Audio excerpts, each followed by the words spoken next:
आज बार्शी तालुका पोलीस स्टेशनच्या हद्दीत बार्शी ते आगळगाव जाणारा रोड अंदाजे सकाळी 10 वाजताच्या सुमारास बार्शी पोलीस स्टेशनचे अधिकारी आणि त्यांचा स्टाफ श्री API ढेरे यांना गोपनीय माहिती मिळाली होती की ट्रान्सपोर्ट मोठ्या ट्रकमधून गांजाची वाहतूक होत आहे।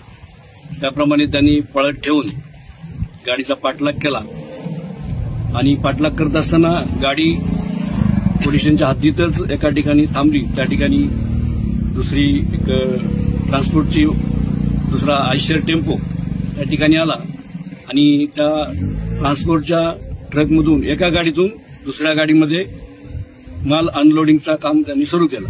ते झाल्यानंतर पोलीस स्टाफ तात्काळ त्या ठिकाणी गेला।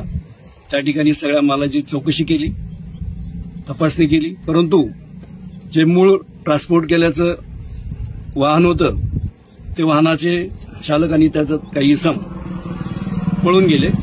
तसेच त्यासोबत एक स्विफ्ट कार, सफेद रंगाची स्विफ्ट कारही होती। त्या कारमधील एक इसम ताब्यात घेतलेला आहे आणि ज्या गाडीमध्ये अनलोडिंग माल होत होता त्या गाडीचा चालकही ताब्यात घेतलेला आहे।